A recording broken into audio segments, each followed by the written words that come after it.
में about career in mobile applications, career in web applications and data analytics products. मैं ईटोलॉजी के लिए एक user experience research lab run करती हूँ एंड मेरी एजुकेशन जो मैंने ले रखी है वो मैं MBA किया है मैंने university of Chicago Booth school of business से and national institute of design Ahmedabad से मैंने पढ़ाई की है डिज़ाइन। सो मैं आज बिल्कुल आपका सारा जो एक 10th 12th के स्टूडेंट में जो एक डर होता है, एक फियर होता है, बट जोश भी होता है। कल एक नया कल है, मेरा पूरा फ्यूचर मेरे सामने है। ये सब मैं पूरी तरह से आपके साथ में हूँ, पूरी तरह से आपको समझ सकती हूँ कि क्या फीलिंग होगी आपकी। मुझे भी कुछ पता नहीं था स्टार्ट करने से पहले, मुझे आज भी विश्वास नहीं होता कि मैं कैसे आज ये काम कर रही हूँ। मैं भी मध्यम वर्ग के परिवार से थी जिसको पैसा कमाना बहुत ही जरूरी था, पर साथ में मन की खुशी, शांति और एक काम करने में मजा आना चाहिए, वो एक स्पिरिट जरूरी था। अब हम लोग स्टार्ट करते हैं IT सेक्टर के बारे में। तो IT सेक्टर आज की डेट में बहुत ही है इसमें, पर लेकिन ये बहुत ही बड़ा एक सेक्टर है जो कि ब्लैक बॉक्स की तरह फील होता है। समझ ही नहीं आता कि इसमें हमें करना क्या है, क्या चीज़ मेरे लिए सही होगी। और कुछ ऐसे भी ख्याल आते हैं कि अगर मैं मैथ्स में अच्छी नहीं हूँ तो क्या मैं कुछ नहीं कर सकती इसमें, या क्या मैं स्टैटिस्टिक्स नहीं आता तो मैं नहीं कर सकती, या मेरे पास BE की या BTech की डिग्री ही होनी चाहिए वरना मेरा कुछ आगे है नहीं इसमें स्कोप। तो ये सभी चीज़ें आज के टॉक में हम कवर करेंगे। पहले मैं एक्सप्लेन करूँगी कि होती क्या है वेब एप्लीकेशंस, मोबाइल एप्लीकेशंस। जैसे हम सब अभी फेसबुक के ऊपर, अब फेसबुक के अंदर अगर मैं अभी लैपटॉप से फेसबुक देखूँ तो ये क्या एक तरह से वेबसाइट ही तो है, और इस वेबसाइट के पीछे बहुत ही बड़ा एक इंजन है जो कि इतना सारा डेटा प्रोसेस है, इसलिए इसको एक वेब एप्लीकेशन भी बोल सकते हैं, ना कि सिंपल वेबसाइट। वेब एप्लीकेशन हो गई ये। मोबाइल एप्लीकेशन अगर आपने फेसबुक को ही मोबाइल ऐप से ज्वाइन किया है, आप फेसबुक की मोबाइल ऐप खोलते हैं, उसे डाउनलोड करते हैं और फिर आप उसको यूज करते हैं, तो वो हो गई मोबाइल एप्लीकेशन। अब डेटा एनालिटिक्स क्या है और डेटा साइंस क्या है? अब फेसबुक में जहां इतने सारे यूजर्स आपके पास में यहाँ एक साथ इस प्लेटफॉर्म पे है, तो एक तरह से पीछे में एल्गोरिथम चलता है, एक तरह से फॉर्मूला चलता रहता है, जिसकी वजह से मान लो आज आपने किसी एक एजुकेशन की वीडियो को लाइक किया, तो कल आपको उधर से उस एजुकेशन की वीडियोस, उस तरह की वीडियोस अपने आप आने लगेगी। तो क्या हो गया, वो सिस्टम इंटेलिजेंट हो गया, वो एक ब्रेन की तरह अपना यूज करने लग गया। वो ब्रेन जो क्रिएट हुआ है इस वेब एप्लीकेशन में, वो है डेटा साइंस और डेटा एनालिटिक्स। तो ये मैंने बहुत ही स्पष्ट शब्दों में एक आपको एग्जाम्पल दिया कि ये तरीके से आप समझ सकते हैं कि दुनिया क्या है। पर इस सेक्टर में जॉब्स बहुत सारे हैं, जरूरी नहीं है कि आपको BE BTech के बाद ही इसमें जॉब मिले। BTech कर पाते हैं तो डेफिनेट ऑसम, बट और भी तरीके हैं, बहुत लोग हैं जो कि अलग अलग करियर्स की हम ट्रांजिशन कर रहे हैं, तो हम उसके बारे में भी आज बात करेंगे। स्टार्ट करते हैं एक अमेज़न की ऐप से। अमेज़न के बारे में आप सब जानते हैं, अमेज़न है जिसके अंदर हम लोग बहुत लोग वीडियोस देखते हैं, बहुत लोग चीज़ें डाउनलोड करते हैं, किंडल भी आ गया है, आप बहुत सारे बुक्स वहाँ से ऑर्डर कर सकते हैं। तो इस तरह से बहुत चीज़ें हैं जो आप अमेज़न से खरीद सकते हैं, और इतने सारे उनके प्रोडक्ट्स हैं, right from apparel to everything, right from toys and books. तो बहुत कुछ है जो कि आप अमेज़न पे खरीद सकते हैं। अब अमेज़न का आप ये सोचिए, जब एक प्रोडक्ट बनाया गया तो क्या सोचा जाता है कि उसका यूजर कौन है, फाइनली उसको यूज कौन कर रहा है। उसको नागपुर में बैठा हुआ एक गांव में बैठा हुआ आदमी यूज कर रहा है, उसको US में बैठा हुआ न्यूयॉर्क में कोई और भी यूज कर रहा है अपने बच्चे के लिए कुछ ऑर्डर करने के लिए। तो जहाँ पर इस तरह से ये फर्स्ट स्टेप होता है कोई भी प्रोडक्ट डिजाइन करने के लिए। हम डिजाइन किसके लिए कर रहे हैं, हम प्रोडक्ट बना किसके लिए रहे हैं, उस प्रोडक्ट को यूज कौन करेगा।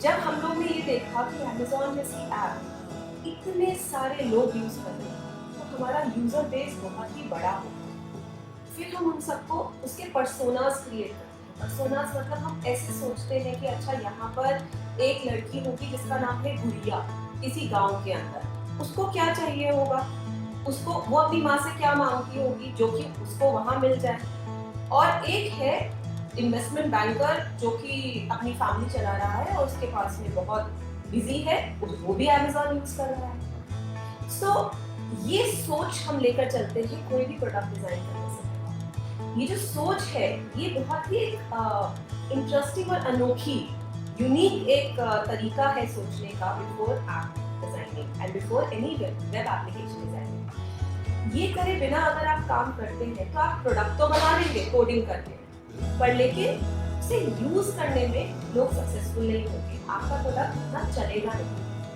अब ये जो काम करते हैं इसे बोलते हैं user experience designers. User experience designers के लिए बहुत ही अलग तरह की पढ़ाई है। आपसे NIT जैसे इंटरैक्शन डिजाइन के बहुत सारे कोर्सेज होते हैं, आप वहां से कर सकते हैं। इसके बहुत IDEO एक बहुत ही बड़ी कंपनी है, उनके बहुत सारे सर्टिफिकेशन कोर्सेज होते हैं जिससे आप कर सकते हैं।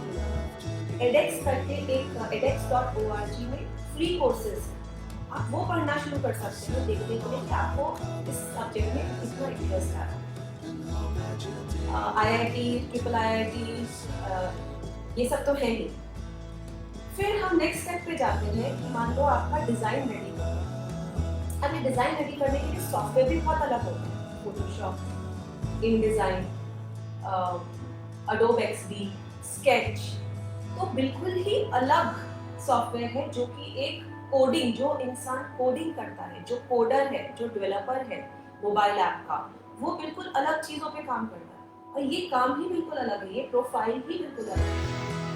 सो एक ये प्रोफाइल हुआ जो हमने डिस्कस किया, यूजर एक्सपीरियंस UI। फिर एक प्रोफाइल हुआ कि वो चीज बन गई, एक हमने पेपर के ऊपर या किसी सॉफ्टवेयर के अंदर डिजाइन बनाया। अब वो डिजाइन गया कोडर के पास, अब वो चाहते नेटिव ऐप बनाए। नेटिव ऐप मतलब कि आप iOS यूज कर रहे हैं या एंड्रॉइड यूज कर रहे हैं, तो उसके लिए नेटिव ऐप वो, या फिर आजकल एक और थोड़ी सस्ती ऐप्स बनने लग गई है जो कि नेटिव ऐप्स को हाइब्रिड ऐप्स हैं। तो आप ये तीनों, अगर आप डेवलपर बनना चाहते हैं तो ये आप तीनों की नॉलेज अगर आपको हो तो सबसे अच्छा है। पर लेकिन कई लोग स्पेशलाइज कर लेते हैं कि हमें सिर्फ iOS का ही करना है, तो उसमें OpenPHP आती है, वायरहाइड फ्रेमवर्क्स आते हैं, ये सब आप BE BTech के साथ भी कर सकते हैं और साथ में सर्टिफिकेशंस भी ले सकते हैं। जब आपने कोडिंग कर ली एक प्रोडक्ट की, कोडिंग हो गई हमारी, और वेब एप्लीकेशंस के लिए ASP.NET है, बहुत सारे सॉफ्टवेयर हैं, बहुत सारी CMSs भी है, कंटेंट मैनेजमेंट सिस्टम्स होते हैं जिसमें आप प्रोडक्ट बना सकते हैं। सो फॉर एग्जांपल आप अगर वेबसाइट बना रहे हैं तो आप वर्डप्रेस या फिर Drupal और इस तरह के कुछ CMS में स्पेशलाइज कर सकते हैं। उसकी भी कंपनीज हैं जो कि सिर्फ Drupal में काम करेंगी या सिर्फ वर्डप्रेस में काम करेंगी या सिर्फ Adobe की सॉफ्टवेयर्स में काम करेंगी। तो ये बहुत ही बड़ा फील्ड है जिसमें आपको अपना एक रास्ता देखना है कि क्या रास्ता आपके लिए सबसे सही है। अब ये हो गए वेब एप्लीकेशन या मोबाइल एप्लीकेशन बन गए। दूसरा है डेटा एनालिटिक्स और डेटा साइंस। अब डेटा एनालिटिक्स और डेटा साइंस के लिए क्या पढ़ाई की जाए, उसके लिए जरूरी नहीं है आप BE करें, आप उसको स्टैटिस्टिक्स ले सकते हैं, उसमें मैथमेटिक्स ले सकते हैं, वो लेकर साथ साथ में आप कुछ IT की कोर्सेज साथ में कर लीजिए और उससे भी आप बहुत अच्छा आगे स्कोप ले सकते हैं, बिकॉज उसमें आपका स्पेशलाइजेशन हो जाएगा स्टैटिस्टिक्स में, मैथमेटिक्स में, एल्गोरिथम्स लिखने में। तो क्योंकि जो BE इंजीनियर्स हैं उनको एल्गोरिथम लिखना आएगा पर उन्हें डेटा समझ में नहीं आएगा, तो यहाँ पर दो तरह के पोजीशंस हो जाते हैं। एक है डेटा एनालिटिक्स जो कि डेटा समझता है, जो कि ये जान पाता है कि ये जो यूजर्स हैं, ये जो काम इसमें डेटा आ रहा है, जो नंबर्स हैं, उन नंबर्स के अंदर हो क्या रहा है, वो नंबर्स कह क्या रहे हैं। तो आपको देखना है कि क्या आप नंबर से बात करते हैं, आपको नंबर्स के साथ खेलना पसंद है, या फिर आपको कोई बता दे कि ये एल्गोरिथम, ये फॉर्मूले लिखने हैं, आप उसको सिर्फ कोड करना चाहिए। तो ये दो तरह के डेटा एनालिटिक्स और डेटा साइंस के अंदर पोजीशन होते हैं। एक और है कि जब आपने चलो डेटा साइंस और डेटा एनालिटिक्स लगाकर आपने खूब सारा अपना कंटेंट लिख भी दिया, आपने डाल भी दिया, आपका प्रोडक्ट भी बन गया, पर लेकिन फिर उसको दिखाएं कैसे? वो जो स्टैटिस्टिक्स है वो तो सबको समझ में नहीं आएंगी, तो उसको दिखाया कैसे जाए? उसके लिए सॉफ्टवेयर होते हैं Tableau, QlikView, BI, Microsoft Power BI. तो आप स्पेशलाइज कर सकते हैं सिर्फ इसमें। डेटा विजुअलाइजेशन, डेटा एनालिस्ट और डेटा साइंटिस्ट ने डेटा निकाल दिया, उसको विजुअलाइज कैसे करके उसको किस टाइप के चार्ट ग्राफ में कन्वर्ट करें जिससे कि मैनेजर्स को वो समझ में आए, वो इंग्लिश समझ में आए, जो कि नंबर्स की इंग्लिश।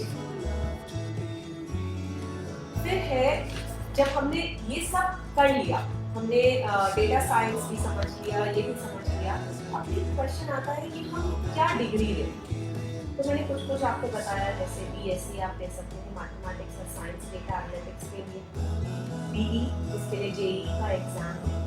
पर सबसे ज़्यादा इम्पोर्टेंट आज की डेट में जो समझना है वो ये है कि आज सिर्फ एक बार कोर्स करके जॉब आपकी सस्टेन नहीं होती, कंटिन्यूस बेसिस पे पढ़ना होता है, कंटिन्यूस बेसिस पे टेक्नोलॉजी इंप्रूव हो रही है, हर रोज कुछ नया आ रहा है। तो हर रोज जब नया आ रहा है तो आप अपने आप को कैसे उस ढांचे में डालें जिससे कि कल आप सक्सेसफुल हो पाए। उसके लिए बहुत ही इजी तरीका ये है कि आप आज से ही स्टार्ट कर दीजिए, आप आज से ही स्टार्ट कर दीजिए कि कैसे पढ़ना है, कैसे आपको सीखना है। उसके लिए बहुत सारे रिसोर्सेज हैं। interactiondesign.org है जहाँ पर आप यूजर एक्सपीरियंस के बारे में पढ़ना शुरू करें, सीखना शुरू करें। edx.org है जहाँ पर आप again user experience, coding, Udemy है, यूडेमी बहुत ही लो कॉस्ट वाले कोर्सेज हैं, वहाँ से आप सीख सकते हैं। आप कोई भी सॉफ्टवेयर ले लीजिए, आर ले लीजिए, सास ले लीजिए और उसको स्टार्ट कर दीजिए, सिर्फ पढ़ना और उसको प्रैक्टिस में लेकर आना, क्योंकि यही सबसे इम्पोर्टेंट चीज है कि कंटिन्यूस बेसिस पे अपनी नॉलेज को बढ़ाना। तो ये सर्टिफिकेशंस बहुत ही काम में आते हैं। एक हो गई एक डिग्री, उस डिग्री के बेस पे आपको एक पहला स्टेप मिलेगा, और जो सर्टिफिकेशंस आप लेते रहेंगे साथ साथ में, जो आप पढ़ाई करते रहेंगे साथ साथ में, एक पहले बोलते थे ना सिर्फ मेडिकल है जिसमें जिंदगी भर पढ़ना पड़ेगा, नहीं, अब टेक्नोलॉजी में भी जिंदगी भर पढ़ना पड़ता है, पर वो पढ़ाई की जैसी नहीं लगती। वो लगता है कि मजा आने लगता है वो चीज सीखने में कि अच्छा आज जैसे फेसबुक में अपना यूजर एक्सपीरियंस चेंज किया, फेसबुक का लुक पूरा चेंज हो गया, तो फेसबुक को क्या जरूरत थी वो चेंज करने की? फेसबुक के पास कुछ डेटा था, बहुत सारा डेटा आया यूजर्स का, कुछ उनका फीडबैक आया, उस डेटा के बेसिस पे उन्होंने डिसाइड किया कि ठीक है, मे बी इंडिया के अंदर शायद से ना जरूरत हो, पर हाँ मे बी किसी और कंट्री में जरूरत है, तो उन्होंने वो एक फिर ऑप्शन छोड़ दिया आपको कि अच्छा आप रिवर्ट बैक भी कर सकते हैं, कि जरूरी नहीं है कि आप पुराना चाहते हैं तो पुराने पे भी जा सकते हैं। ये थॉट किसको आया कि हाँ कुछ हो सकता है, कोई बुजुर्ग लोग हो जो कि एक सिस्टम से यूज टू हो गए, उनकी साइकोलॉजी ऐसी कि वो जान गए हैं एक सिस्टम को, उनको बदलना आसान नहीं है। वो सोच जो है वो एक यूजर एक्सपीरियंस डिजाइन करेगा कि अच्छा गो बैक का जो बटन है वो बैक से आप पुराने यूजर एक्सपीरियंस में जाते। सिमिलरली आज आप एप्स देखेंगे, अमेज़न है, अमेज़न का बिल्कुल सिंपल, इतना सिंपल क्यों रखा है? क्योंकि उसको बहुत ही सारे कंट्रीज के लोग देख रहे हैं, यूज कर रहे हैं, और बहुत ही डिफरेंट एज के, उम्र, बहुत ही अलग उम्र के लोग भी यूज कर रहे हैं। कुछ बहुत, और उसको बहुत चेंज नहीं किया गया, बस थोड़े थोड़े एनहांसमेंट्स किए गए, थोड़े थोड़े ऐसे परिवर्तन किए गए जिससे कि आप एज ए यूजर उसको बेहतर तरह से सीख पाए, बेहतर तरह से यूज कर पाए। फॉर एग्जाम्पल, अब इसमें जो अमेज़न मनी आया, अमेज़न मनी का एक आइडिया था ना कि अमेज़न पे कर दिया जाए, वरना तो सब लोग अपना कार्ड डालते थे, कार्ड की इंफॉर्मेशन डालते थे और फिर उससे कर लेते थे अपना खरीदारी। ये अमेज़न पे यूज किया जाए, ये किसने सोचा? ये भी एक रोल है, ये है प्रोडक्ट स्ट्रैटेजी का रोल, प्रोडक्ट मैनेजर का रोल, जो कि देखता है कि क्या क्या डेटा आ रहा है, लोग जो यूज कर रहे हैं वो क्या यूज कर रहे हैं, और उसको फिर हम किस तरह से कन्वर्ट करें जिससे कि नए नए फीचर्स हम इस एप्लीकेशन में लाएं। आजकल इतने सारे स्टार्टअप्स चालू हो गए हैं जिन्होंने अपने नए नए प्रोडक्ट्स चालू कर दिए। एक बायजूस है जिसमें आप एजुकेशन के लिए पढ़ते हैं, स्टूडेंट्स उसको देखते हैं, वहाँ रोज देखते हैं, उससे पढ़ाई हैं। उससे कितना डेटा इकट्ठा होता है, इसका भी शुरू से ये प्रोसेस करेगा कि यूजर एक्सपीरियंस, यूजर कौन है हमारे इंडिया के या इवन बाहर रहने वाले वो स्टूडेंट जो साइंस पढ़ना चाहते हैं या स्पेसिफिक सब्जेक्ट पढ़ना चाहते हैं, उसके लिए किस तरह से हम वीडियोस क्रिएट करें जिससे कि वो वीडियो लोगों को अच्छे से ग्रास को समझ में आए, उसको देखते ही लोग एकदम उससे हुक हो जाए कि हाँ अब तो मजा आ रहा है ये वीडियो देखने में, जिससे कि वो कल को फिर से आए वो देखने के। ये बहुत ही इम्पोर्टेंट चीज है। उसके लिए जितना डेटा पीछे इकट्ठा होता है, कौन यूज कर रहा है, किसने कितनी देर तक वो वीडियो देखी और कितनी जल्दी उससे हट गया या कितनी देर तक उस पर रहा, ये जो चीज है, ये स्टैटिस्टिक्स जब देखते हैं तो वो स्टैटिस्टिक्स के बेस पर हम उन प्रोडक्ट्स को इम्प्रूव करते हैं। ये यहाँ पर आया बीटेक प्रोडक्शन कोडिंग का भी काम, इतनी साफ तरह से कोडिंग की है। कोडिंग को आजकल इतने सारे इंजीनियरिंग कॉलेजेस हैं, उसमें आप अपने आप को कैसे इम्प्रूव करें, इम्प्रूव करने का जो एक तरीका है कि बिल्कुल इसमें बहुत ही इम्पोर्टेंट है अटेंशन टू डिटेल। जितना अटेंशन टू डिटेल रहेगा उतना ही आपका साफ कोड रहेगा, उतनी आप एक इंटरनेशनल लेवल का कोड लिख पाएंगे और आप काम चलाओ काम ना करें। लेकिन डिफरेंस है कि एक कोडर है जो इतना अच्छा सक्सेसफुल हो जाता है, तो एक कोडर है जो कि बिल्कुल रेगुलर रहता है, जिसको ग्रोथ नहीं मिल रही है, जिसका स्टेट हो रहा है जॉब। तो आपको ये देखना है कि जब करियर चूज कर रहे हैं तो वो फील्ड चूज करें, वो एरिया चूज करें जिसमें आपका इंटरेस्ट भी हो और उससे लोगों को बेनिफिट भी हो और उसकी इम्पोर्टेंस भी हो, उस एरिया की जरूरत भी होनी चाहिए। ये तीनों चीजें देखकर सेल्फ अवेयरनेस के साथ में अगर आप अपना करियर चूज करेंगे तो वो ही बेस्ट है। आप स्टार्ट कर दीजिए, एरिना मल्टीमीडिया है, यूकैट है, NIIT है, ऐसे बहुत सारे प्राइवेट इंस्टीट्यूशंस हैं जहाँ पर आप प्राइवेट कोर्स भी कर सकते हैं। जितना जल्दी आप ये करना स्टार्ट करेंगे उतना ही आपका हाथ साफ होगा। आजकल तो बच्चे भी ऐप बनाना शुरू कर देते हैं, तो इसमें इंटरेस्ट डेवलप करना बहुत जरूरी है। फिर दूसरी चीज आती है कि बहुत जो इसमें तरह तरह के पोजीशंस है। एक है अगर आप अमेज़न के लिए काम कर रहे हैं, अमेज़न जो कि एक उसमें क्लाउड है, क्लाउड के अंदर आपके जो सारे के सारे मोबाइल एप्लीकेशंस एक जगह पर क्लाउड में एक रहते हैं। क्लाउड मतलब कि बादल में नहीं, क्लाउड मतलब कि जहाँ सारा का सारा डेटा है, वहाँ इतना सारा जो डेटा रहता है उस डेटा को मैनेज करने के लिए भी सिर्फ डेटाबेस मैनेजर्स होते हैं।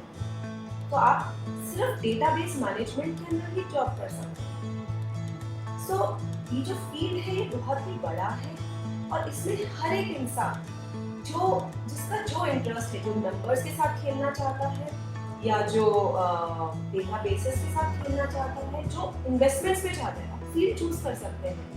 फाइनेंस, मान लीजिए कि आपको शेयर मार्केट में बहुत इंटरेस्ट है या आपको फाइनेंस में बहुत इंटरेस्ट है। फाइनेंस में भी स्पेसिफिक एरिया है जहाँ फाइनेंस पढ़िए और फिर आप उसके फाइनेंस के एनालिटिक्स में चले जाइए। आप डेटा एनालिटिक्स और डेटा साइंस सिर्फ फाइनेंस के फील्ड में करिए।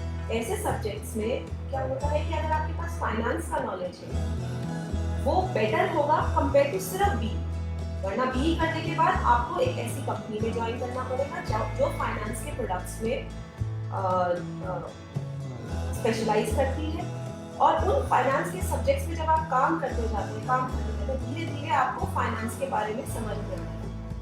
तो ये एक और तरीका है इस एरिया में आने का कि आपने पहले स्टडी किया एक सब्जेक्ट फाइनेंस या रिटेल डिटेल आपने स्टडी किया, रिटेल इंडस्ट्री को बहुत अच्छे से समझ गए एंड आपने साथ साथ में अपने कोडिंग और ये सब भी कर लिया, तो वो दोनों का जो एक साथ मिला जुला जो एक्सपीरियंस रहेगा वो आपको बहुत ही बेनिफिट करेगा कल को आपको जॉब लेने में, बिकॉज आप जो जनरल जिसमें बीई करी है उससे एक स्टेप आगे रहेंगे, क्योंकि आपको उस स्पेसिफिक इंडस्ट्री का बहुत ही ज्यादा अच्छा डेप्थ का नॉलेज होगा।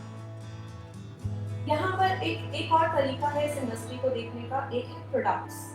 कुछ कंपनीज है जो सिर्फ प्रोडक्ट्स बनाती है, फॉर एग्जांपल फेसबुक एक प्रोडक्ट है, अमेजॉन एक प्रोडक्ट है, और कुछ कंपनीज है जो सर्विसेज प्रोवाइड करती है। सो अमेजॉन के अंदर भी AWS करते हैं, अगर आप उनकी सर्विसेज यूज करने चले तो या फिर जैसे हम करते हैं, बहुत सारी कंपनीज के लिए मोबाइल एप्लीकेशंस बनाते हैं, या उनके लिए उनकी मोबाइल ऐप्स को एप्पल ऐप स्टोर पे डाले हुए। तो सर्विसेज के अंदर क्या होता है कि आप बहुत सारे अलग अलग फील्ड्स, अलग अलग एरियाज के साथ काम करते हैं, अलग अलग इंडस्ट्रीज के साथ काम करते हैं। तो आपको कुछ जगह पे ये भी सोचना है कि आप किस तरह के इंसान, क्या एक ही चीज के अंदर कंटिन्यूअस काम करना है, एक ही एरिया को, एक ही प्रोडक्ट को पकड़ना है, एक ही प्रोडक्ट के अंदर पूरी तरह से घुसना है, वो अप्रोच लेना चाहते हैं, या फिर आप करना चाहते हैं कि आप अलग अलग, आप बहुत जल्दी बोल रहे हैं, हमें चाहिए एक्साइटमेंट, नए ऐप्स, नई चीज आ रही है, हर रोज नया एक प्रोडक्ट आ रहा है, तो आप फिर सर्विसेज इंडस्ट्री में जाइए, सर्विसेज की कंपनी वर्क करिए जहाँ पर और हर रोज कुछ नया एप्लीकेशन है।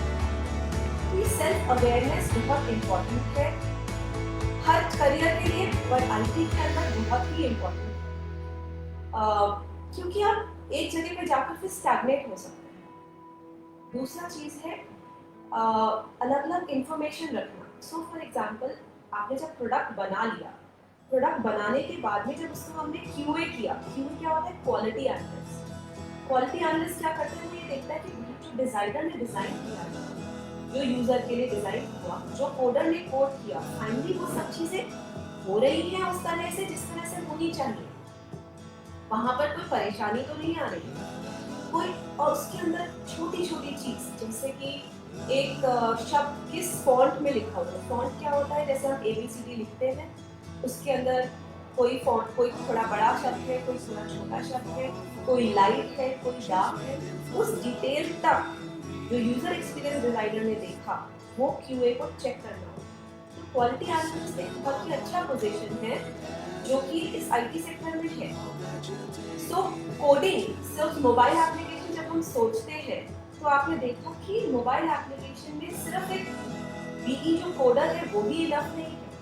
यूजर एक्सपीरियंस डिजाइनर हो गया, यूजर रिसर्चर हो गया, UI डिजाइनर हो गया, जो कि फोटोशॉप जैसे प्रोडक्ट्स के, फोटोशॉप, एडोबे XD ऐसे स्केच ऐसे सॉफ्टवेयर्स में काम करता है। फिर कोडर हो गया जो PHP या ASP.NET फॉर वेब एप्लीकेशन या बहुत सारे और टेक्नोलॉजीज के अंदर स्पेशलाइज करता है, वो कोडिंग करे। फिर उसके बाद में क्वालिटी एनालिस्ट हो गया जो क्वालिटी चेक करता है कि फाइनल जो प्रोडक्ट आया है वो उस हिसाब से डिलीवर हुआ या नहीं। फिर है प्रोडक्ट मैनेजर, प्रोडक्ट स्ट्रैटेजिस्ट, जो कि हर समय ये सोचता रहता है इस एप्लीकेशन को इम्प्रूव कैसे करें, किस तरह से यूजर को बेहतर चीज दी जाए। फॉर एग्जाम्पल, फेसबुक लाइव पहले नहीं था, पर फेसबुक लाइव जब से चालू हुआ तब से उसमें एक ही नया फीचर ऐड किया इस प्रोडक्ट के मैनेजर ने। एक वो किस बेसिस पे ऐड हुआ? वो हुआ ऐड डेटा एनालिटिक्स के बेसिस पे। क्या डेटा आ रहा है, क्या हो रहा है, क्या स्टडी हो रही है, तो यूजर्स जो यूज कर रहे हैं उसका रिसर्च क्या है, उस बेसिस पर ये हमने प्रोडक्ट क्रिएट किया।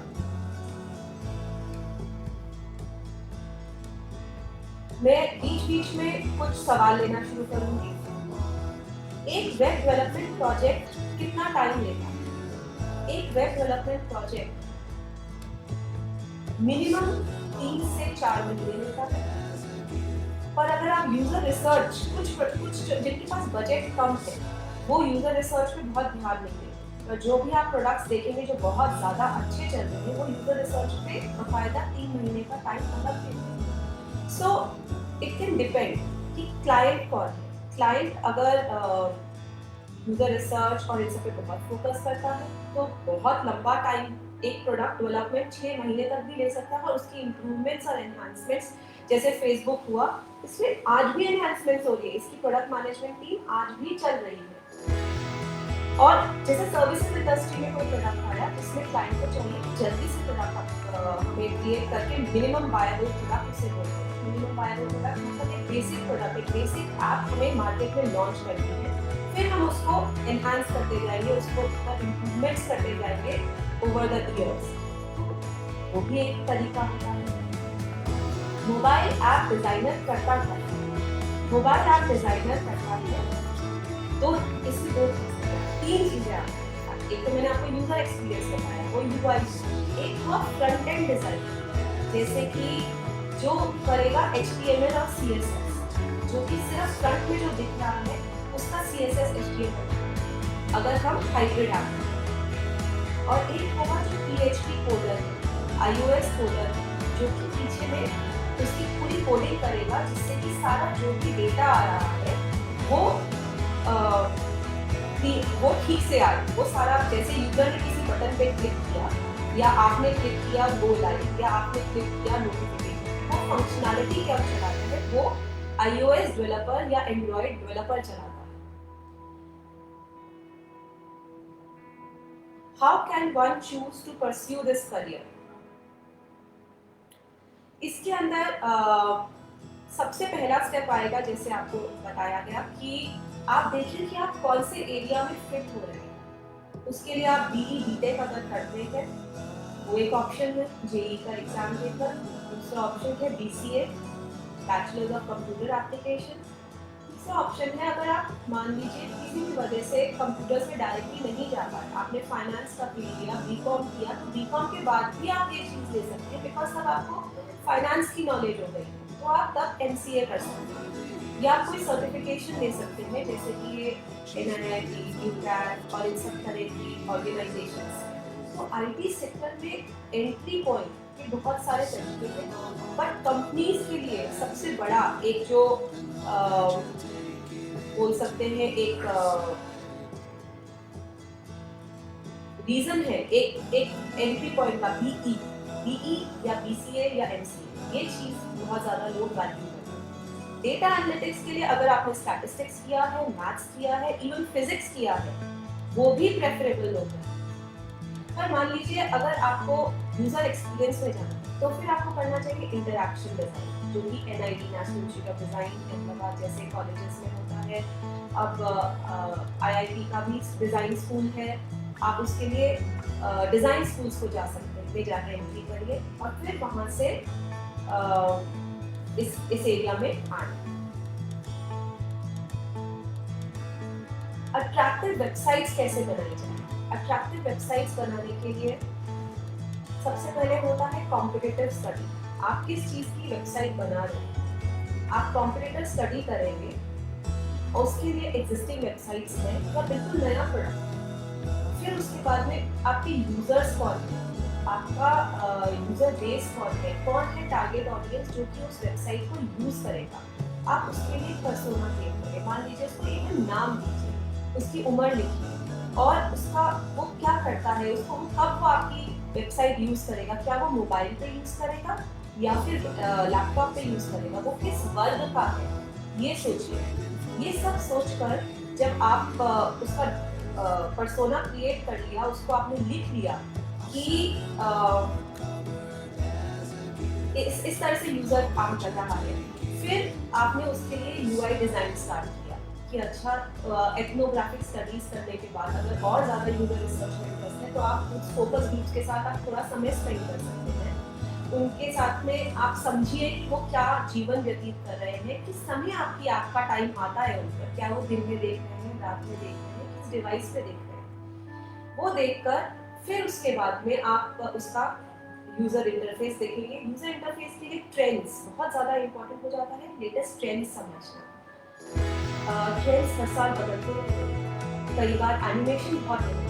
कुछ साल पहले आपने देखा होगा हर वेबसाइट के ऊपर एक एनिमेटेड चीज़ को एनिमेशन एकदम एंड, फिर एकदम आ गया एनिमेशन जब बढ़ जाती है तो उससे स्पीड स्लो हो जाती है, खिलाया नहीं। एनिमेशन थोड़ा नियम है, पर किस तरह से आप अपनी ऐप वेबसाइट को इतना अट्रैक्टिव बनाइए इंफॉर्मेशन से। आज के डेट में कंटेंट बहुत ज़्यादा सुपर है, कंटेंट मार्केटिंग बहुत इम्पोर्टेंट है। तो ये भी एरिया समझना ज़रूरी है एक डिज़ाइनर को, हर डिज़ाइनर।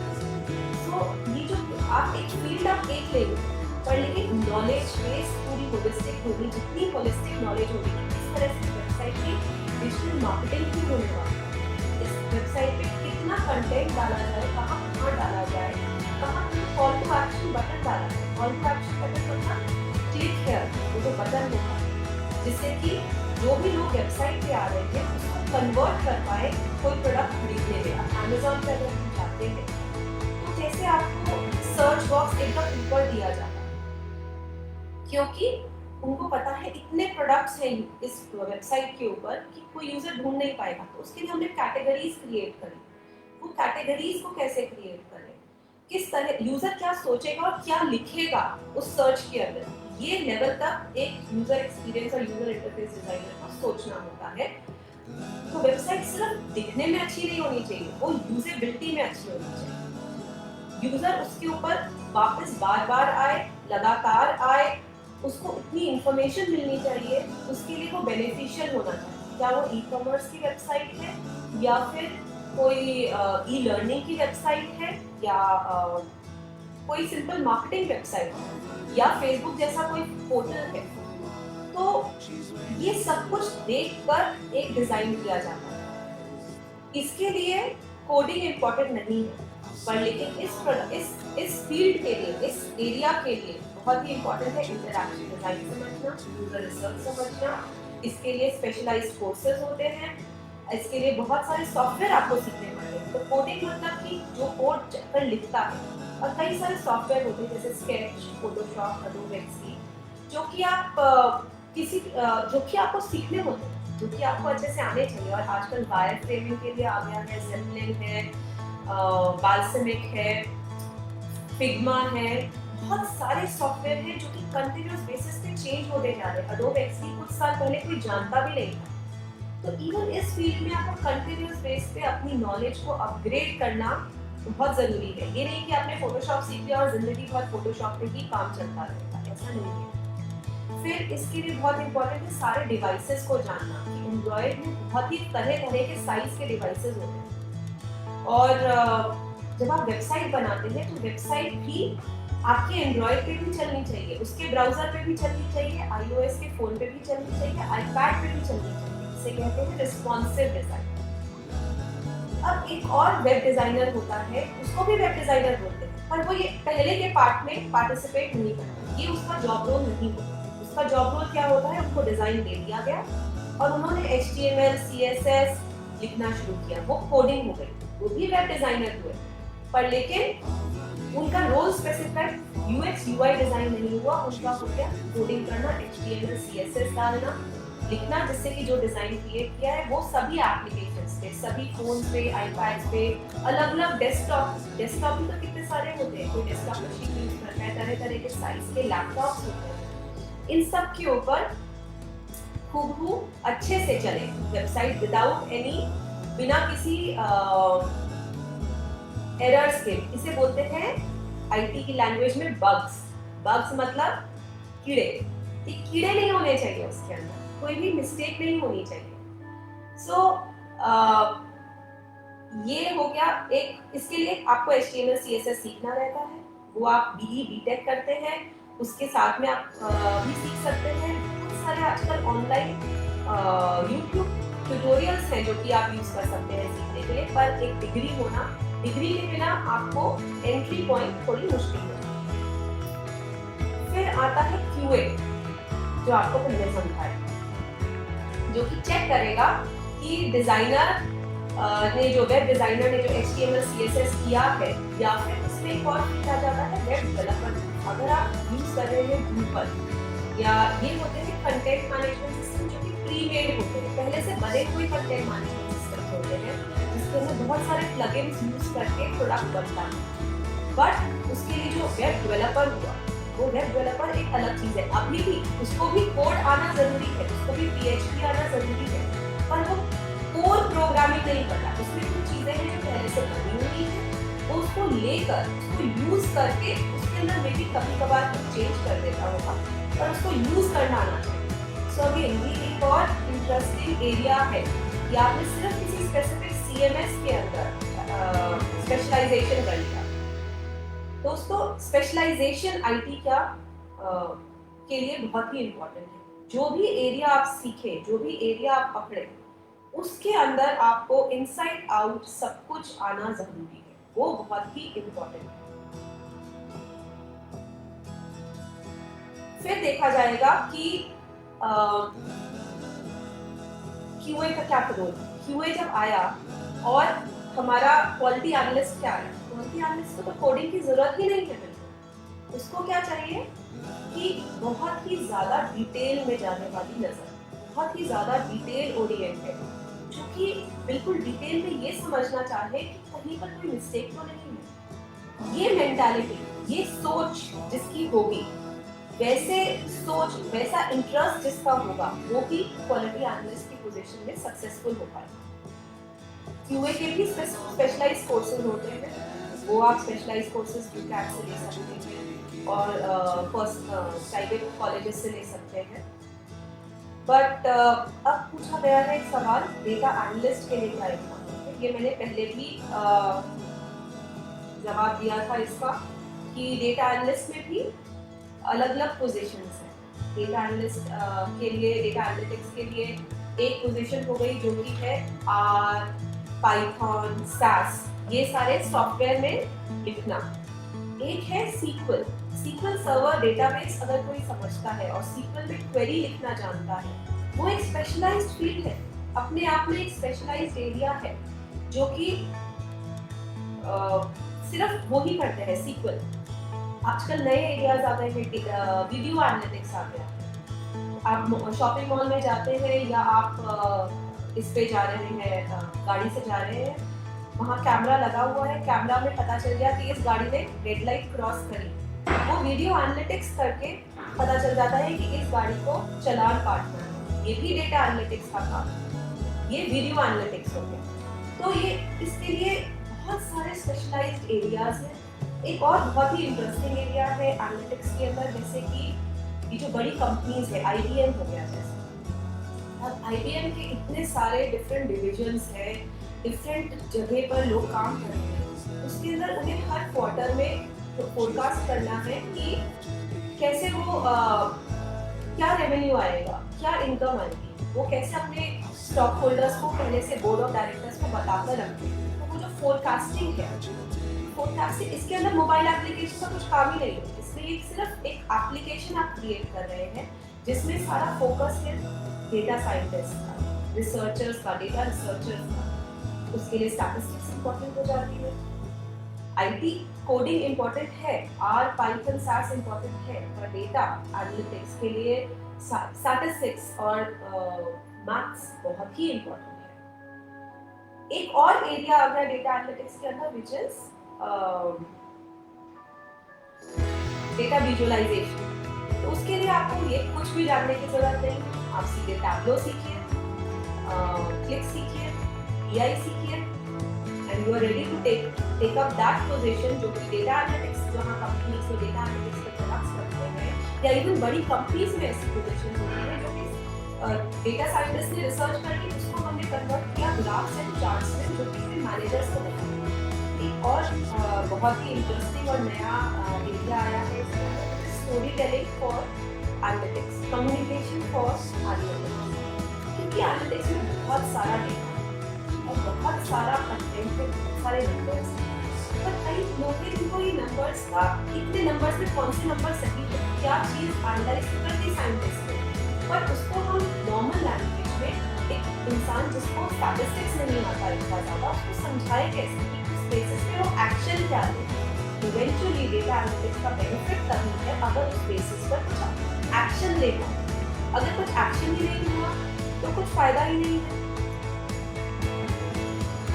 सो कम्युनिकेशन, जिसका कम्युनिकेशन बहुत अच्छा है, जो कि बात करना जानता है, जो स्टोरी टेलिंग जानता है, और जिसको मैथ्स समझ में आता है, जो कि डेटा साइंटिस्ट से भी बात कर पाए और मैनेजर से भी बात कर पाए, ऐसा जिसका ऐसा इंटरेस्ट है, ऐसी खूबियां हैं, उसके लिए ये एक स्पेशलाइज्ड एरिया है जो कि वो पिक कर सकते हैं।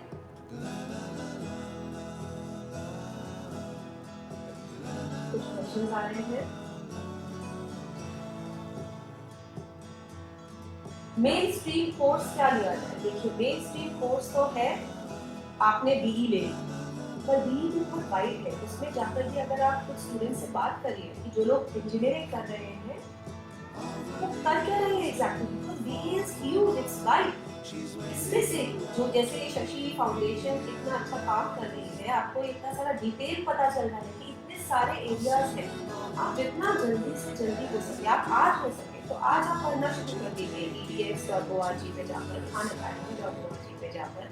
आप देखिए कि आपका इंटरेस्ट कहाँ है, क्योंकि वर्ड्स, बज़ वर्ड्स तो हम बहुत सुनते हैं कि अच्छा data science, data analytics, mobile application बनाना है, गेमिंग में आजकल बच्चे बहुत इंटरेस्टेड हैं। गेमिंग भी आईटी इंडस्ट्री इसी सेक्टर का पार्ट है।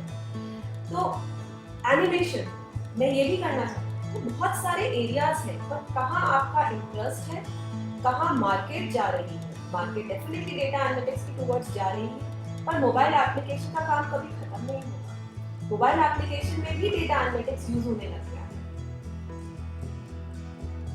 How to create one's own niche? अपना नीश क्रिएट करने के लिए सेल्फ अवेयरनेस, सबसे पहले ये जानना कि आपका क्या स्ट्रॉन्ग कोर पॉइंट है। मैं आपको अपने बारे में बताऊं, मेरा स्ट्रॉन्ग कोर पॉइंट है यूजर एक्सपीरियंस, यूजर्स को जानना, यूजर्स को समझना, यूजर्स को क्या चाहिए होगा और यूजर्स को किस तरह से एप्लीकेशन हम डिलीवर करें, वो मेरा स्ट्रॉन्ग पॉइंट। तो मैं यूजर एक्सपीरियंस करती हूँ, पर उसका यूज सिर्फ यूजर एक्सपीरियंस में नहीं आया, मैं एनालिटिक्स भी जानती हूँ। तो डिजिटल मार्केटिंग एनालिटिक्स हो गया, या जो वेबसाइट पे आपका डेटा आ रहा है, गूगल एनालिटिक्स जब आपने इसके अंदर एम्बेड कर देते हैं। गूगल एनालिटिक्स एक चीज़ है जिससे कि आपको पता चलता है कि आपकी वेबसाइट पे कितना डेटा आ रहा है, कौन यूजर्स आ रहे हैं, कहाँ से आ रहे हैं। उसको यूज करके, एनालिटिक्स को यूज करके हम यूजर एक्सपीरियंस चेंज करते हैं। तो सिर्फ ये नहीं कि सिर्फ डिजाइन कर दिया, समझना प्रोडक्ट को, यूजर्स को समझकर उनके डेटा को यूज करके उनके डेटा को भी समझना। तो मैंने गूगल एनालिटिक्स समझा, मैंने टैब्लो समझा, मैंने क्लिकव्यू समझा। तो इस तरह से मैंने भी अपनी कोर एक्सपर्टीज को मैं इंक्रीज करती गई। स्टार्ट मैंने किया यूजर एक्सपीरियंस से, और फिर मैंने समझा एसईओ, सर्च इंजन ऑप्टिमाइजेशन बहुत इंपॉर्टेंट है किसी भी वेबसाइट को आगे रैंक करने के लिए। कंटेंट मार्केटिंग बहुत इंपॉर्टेंट है। सो ये सब अफिलिएटेड एरियाज हैं जो कि आप उठाते जाते हैं अपने एरियाज के साथ। मुझे अब चाहिए कि मैंने ये प्रोडक्ट बनाया, ये मोबाइल एप्लीकेशन बनाया, तो ये मोबाइल एप्लीकेशन ज़्यादा से ज़्यादा लोग यूज़ करें, ज़्यादा से ज़्यादा लोग इससे बेनिफिट उठाएं। तो उसके लिए डेटा एनालिटिक्स भी सीखना पड़ा। कुछ पार्ट डेटा एनालिटिक्स का भी आया, कुछ पार्ट क्यूए का भी आया कि हाँ, यहाँ पर परफेक्शन होनी चाहिए, क्योंकि यूजर को मिस्टेक नहीं पसंद।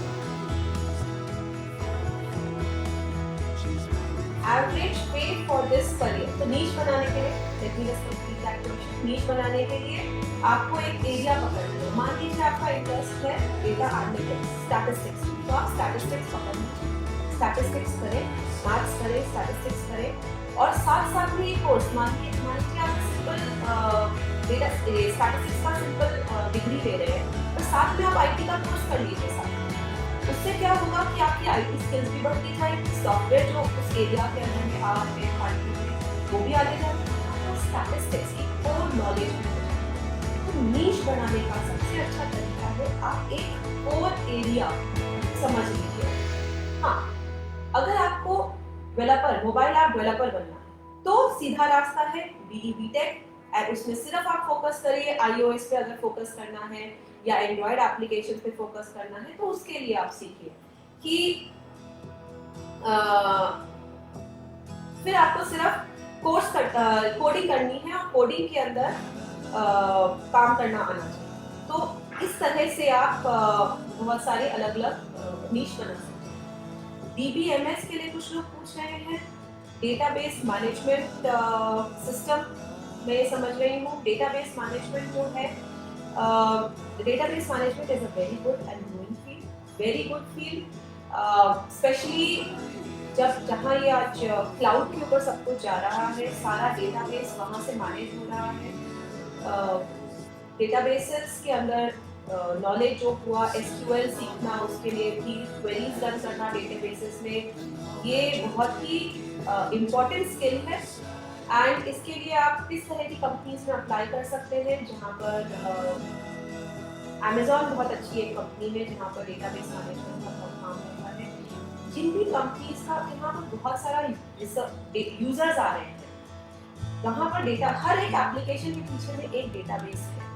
उस डेटाबेस को मैनेज करने के लिए फायदा वही है जहाँ बड़ी क्लाउड कंपनीज के अंदर वहाँ बड़े बड़े डेटाबेसेस हैं। उन कंपनीज का अगर आपका गोल है उन कंपनीज को फोकस करना, तो बिल्कुल। एंड बड़ी कंपनीज में जैसे पोलारिस या कोई भी और बड़ी कंपनीज है, उनमें बहुत सारा डेटा इकट्ठा हो जाता है। तो जरूरी नहीं है सिर्फ क्लाउड या IT companies, simple retail companies के पास बहुत बड़ा डेटाबेस हो जाता है। इतनी सारी जो ऑर्गेनाइजेशंस का डेटा है, वहाँ पर भी डेटाबेस मैनेजमेंट का बहुत ज्यादा यूज में है। किसी ने पूछा है ऑनलाइन कोर्स के बारे में। देखिए, online courses are very good, but एक डिग्री होनी बहुत जरूरी है साथ। फिर चाहे अगर आप डेटाबेस मैनेजमेंट में जा रहे हैं, तो अगर आप इंजीनियरिंग जैसी डिग्री नहीं करना चाहते, आप स्टैटिस्टिक्स जैसी डिग्री ले या मास्टर्स जैसी डिग्री ले, पर बीसीए, एमसीए, बीई एक साधारण किसी भी कंपनी में अगर आप देखें तो एक ये जनरल एक लिखा रहता है कि हाँ ये आपको चाहिए अगर आपको कोडिंग में जाना है।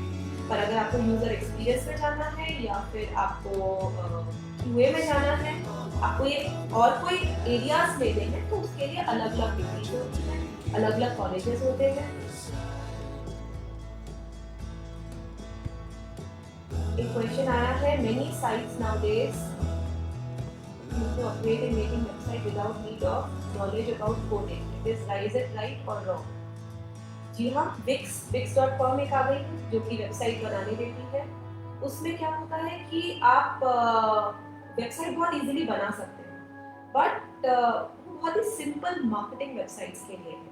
जहाँ पर फेसबुक जैसे अगर आपको वेबसाइट बनानी है, तो आप विदाउट कोडिंग नॉलेज वो जो वेबसाइट आप बनाएंगे वो नहीं बन पाएगी, वो क्वालिटी नहीं आ पाएगी, वो जो आप एनालिटिक्स एंड पीछे के हाई एंड। तो हमें ये जानना है कि वेबसाइट किसके लिए वेबसाइट बनाना है। अगर आप सिर्फ कुछ काम स्टार्ट कर रहे हैं एंड आपको लिखना है कि हाँ मैं ये करता हूँ, आप मुझे कॉल करिए या ईमेल करिए, तो उस तरह की वेबसाइट जरूर आप इन सॉफ्टवेयर इन wix.com जैसे तरह से बना सकते हैं। वर्डप्रेस और drupal जो CMS है जिनके बारे में बात की, ये भी एग्जिस्टिंग CMS हैं जिनको यूज किया जा सकता है बनाने के लिए। इनके लिए कोडिंग जानना बहुत जरूरी नहीं है, बहुत डिटेल कोडिंग नहीं चाहिए, और हाई है जिसमें आप इट्स लाइक जितना हाई क्वालिटी के जाते हैं, तो जितनी हाई क्वालिटी वर्डप्रेस वेबसाइट्स पे अगर आप यूज करेंगे, तो उसमें भी बहुत ज़्यादा कोडिंग की जरूरत है। उसमें भी आपको अच्छे से क्वालिटी वर्क डिलीवर करने के लिए कोडिंग, डिपेंडिंग ऑन आप कौन सा रोल ले रहे हैं। सो शॉर्ट आंसर सही है। ऐसे एवेन्यूज, ऐसे बहुत सारे वेबसाइट्स बन गई हैं जो बोलते हैं कि हमें यूज करके सिंपल वेबसाइट बना सकते हैं, बट डिपेंडिंग ऑन आपकी वेबसाइट का यूज क्या है, उस बेसिस पर आपका आगे काम। फिर है how to keep our app और वेबसाइट सेफ।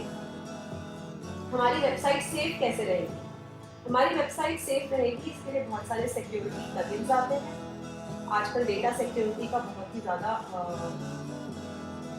इम्पोर्टेंट है data security. In fact data security and website security अपने आप में एक बहुत ही अच्छा सवाल पूछा है। ये अपने आप में एक एरिया है।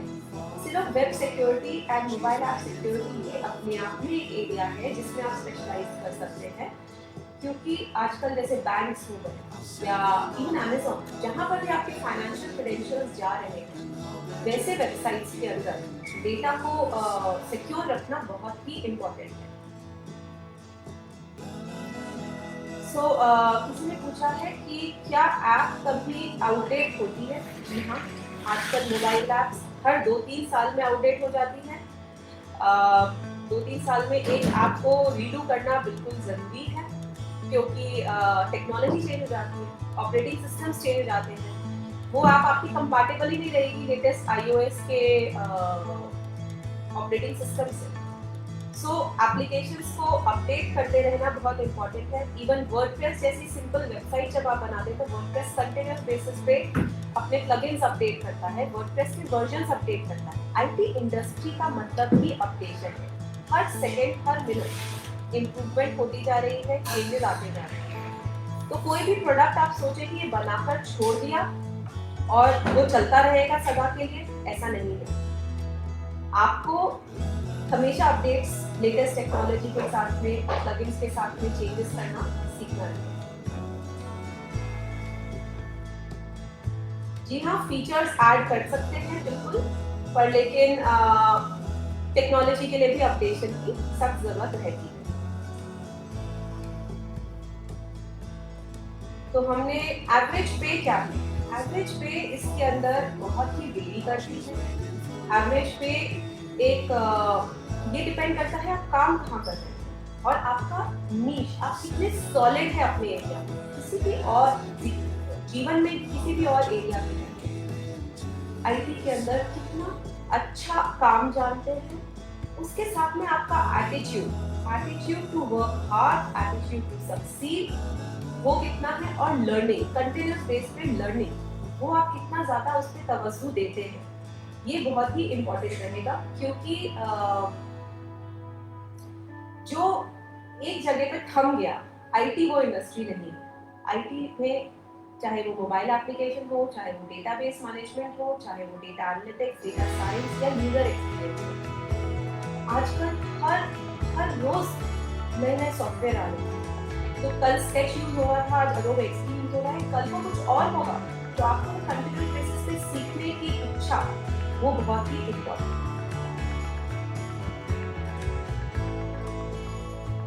एवरेज मनी आपको स्टार्टिंग सैलरीज, अगर आप बिल्कुल फ्रेशर है बीई करके और आपने कोई भी इंटर्नशिप नहीं कर रखी है, कोई प्रोजेक्ट नहीं कर रखे हैं, तो स्टार्टिंग सैलरी आपको 12,000 15,000 स्टार्ट होगी। और जैसे जैसे आप ज़्यादा माहिर होते जाते हैं अपने काम में, जैसे जैसे आपकी क्वालिटी इम्प्रूव होती जाती है काम, और बहुत ही इम्पोर्टेंट है टेक्नोलॉजी में बिजनेस समझ। जितना आपकी business understanding, client understanding, client communication, ये सारे कुछ साइड एरियाज में जो कि जितना इम्प्रूव होगी, क्लाइंट मैनेजमेंट, क्लाइंट कुछ बोल रहा है, आप समझ कुछ और रहे हैं और डिलीवरी कुछ और नहीं होगी, तो फिर आप सक्सेसफुल नहीं होंगे। पहला पॉइंट है अपना एरिया नीश पकड़ना, फिर उसके बाद में उस नीश में ग्रोथ, हर एरिया में ग्रोथ की कोई कमी नहीं है। एज लॉन्ग एज आपके अंदर क्वालिटी है, एटीट्यूड है फॉर लर्निंग एंड अंडरस्टैंडिंग। तो कोडिंग में आप जाएंगे 15,000 से स्टार्ट करते करते आपको 1 लाख, 1.5 लाख, 2 लाख तक भी मिलता है, और फिर धीरे धीरे आप प्रोजेक्ट मैनेजर बनते हैं। आप प्रोजेक्ट मैनेजमेंट के अंदर आपको अलग स्किल सेट्स लेनी रहती है, जिसमें आप ज़्यादा क्लाइंट कम्युनिकेशन करेंगे, आप लोगों से काम करवाएंगे, फिर आपके नीचे एक टीम रहेगी जो कि काम करेगी। तो आपका फ्यूचर गोल, आप करना क्या चाहते हैं? कई लोग हैं जो कि टेक्नोलॉजी से स्टार्ट करते हैं पर धीरे धीरे बिजनेस में चले जाते हैं। वो सीधे टेक्नोलॉजी से, कोडिंग से ही स्टार्ट करते हैं, पर सीधे वो सिर्फ बिजनेस मैनेजमेंट, नए आइडियाज कैसे लेकर आने हैं, प्रोडक्ट काय के कुछ कहा, कुछ एक आइडिया दिया, अच्छा मैं इस तरह का कुछ प्रोडक्ट बनाना चाहता हूँ, पर उस प्रोडक्ट को फिर इवेंचुअली क्रिएट कैसे करना है, उस पर फोकस करते हैं। So again very interesting area, पर इसकी एक जर्नी है। ये जर्नी के अंदर आपको एक रास्ता, एक कोना पकड़ के चलना शुरू करना है। साथ में सेल्फ अवेयरनेस, अपने ऊपर ध्यान रखना है कि आपको क्या चीजें पसंद है, आप क्या चीज अच्छा कर रहे हैं और मार्केट में क्या चीज की नीड है। Which platform can we use? Salaries की बात हो गई। डेटा एनालिस्ट आजकल बहुत ही ज्यादा डिमांड में है। डेटा एनालिटिक्स जो जितना ज़्यादा अच्छा क्लाउड और डेटाबेस मैनेजमेंट जानता है, उनकी सैलरीज काफ़ी ज़्यादा हाई से स्टार्ट होती है। उनकी सैलरीज कई बार 30,000 40,000 से भी विद इन 1 ईयर आप पहुंच जाते हैं। सो इट डिपेंड्स कि आपका डिमांड कितना है आपके प्रोडक्ट के लिए, और आप जो सर्विसेज प्रोवाइड कर रहे हैं उसके लिए डिमांड कितना है और सप्लाई कितना है। तो आज की डेट में डेटा एनालिटिक्स, डेटा साइंस कुछ नया है, इसलिए उसकी डिमांड ज़्यादा है, इसलिए थोड़ी सैलरीज भी ज़्यादा है। बट इसका मतलब ये नहीं कि अगर आपका इंटरेस्ट नहीं है इस एरिया में तो आप इसमें घुस जाए, बिकॉज फिर आप लॉन्ग टर्म में सक्सेसफुल नहीं हो पाएंगे। ठीक है दोस्तों, आई थिंक सब क्वेश्चंस आंसर भी हो गए हैं। एंड अगर आपके कोई और सवाल है तो आप पूछ सकते हैं। तो इसी समय पे आप मुझे लिंक्डइन पे ज्वाइन कर सकते हैं, linkedin.com/ruchi-agarwal, एंड मैसेज करिए, कुछ भी क्वेश्चन हो मैं ज़रूर आपकी मदद करना चाहूँगी।